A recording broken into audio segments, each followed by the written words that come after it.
কি মনে করেন যে আল্লাহর রহমতে আপনি কি 100% আলহামদুলিল্লাহ সুস্থ আছেন? আল্লাহর রহমতে সুস্থ আছেন।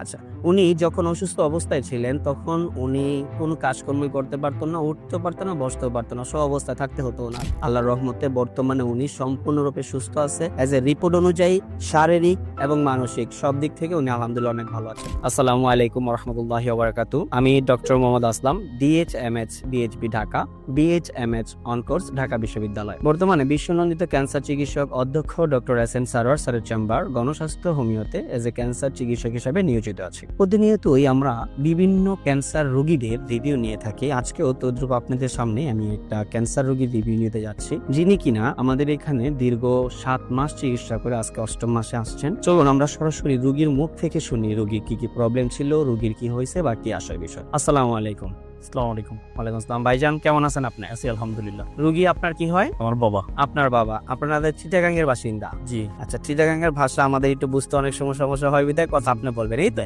আচ্ছা ভাইজান, আপনার নাম কি? আমার নাম মিজান। আপনার বাবার নাম? আব্দুল আজিজ। আপনাদের বাড়ি কোথায়? আমার বাড়ি চট্টগ্রাম কর্ণফুলীতে। চট্টগ্রাম কর্ণফুলীতে।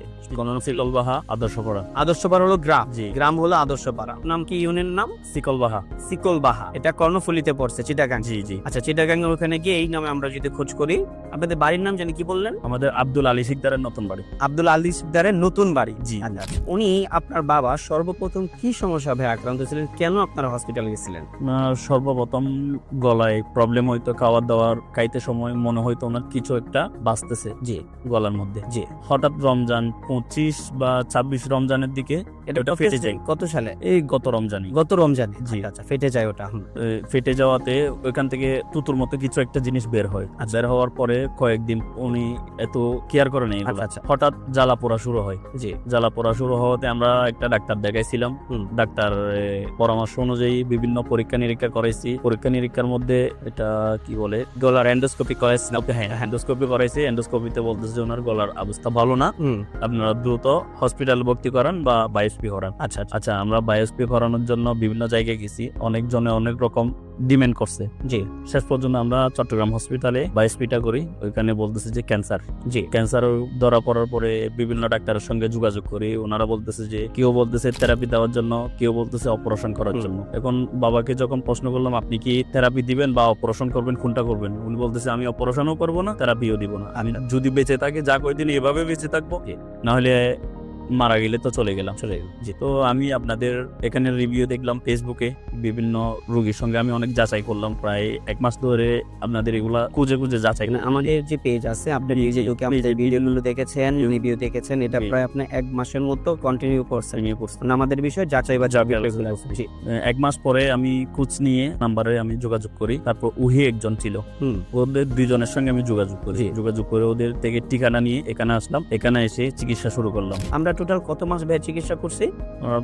5 মাস, 4 মাস শেষ। 5 মাসে যখন আসছি আমাদেরকে পরীক্ষা দেওয়া হয়েছে।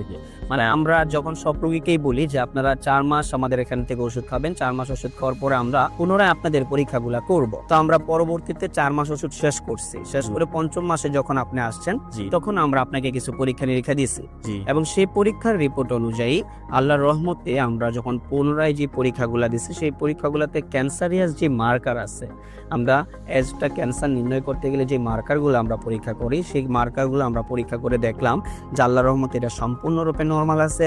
ওনার ব্লাডের কিছু প্রবলেম ছিল, সেটা সম্পূর্ণরূপে আলহামদুলিল্লাহ নরমাল আছে। ওনার প্রস্রাবে কিছু সমস্যা ছিল, সেটাও সম্পূর্ণরূপে নরমাল। এবং সর্বোপরি আমরা একটা আলট্রাসোনোগ্রাম করছিলাম, হোল বডি, ফুল অ্যাবডোমিনের একটা আলট্রাসোনোগ্রাম করছে, আলহামদুলিল্লাহ সেই রিপোর্টটাও নরমাল। এবং কিডনির যত প্রবলেমগুলো ছিল, যেমন ক্রিয়েটিনিন, এরপরে আপনার এসজিপিটির, এই সমস্ত রিপোর্টগুলো কিডনি এবং লিভারের, এটিতে আলহামদুলিল্লাহ উনি সম্পূর্ণরূপে সুস্থ আছে। 4র্থ মাসে ওষুধ শেষ করার পরেই 5ম মাসে উনি সুস্থ আছে। এটা আল্লাহর কাছে হাজার হাজার শুকরিয়া।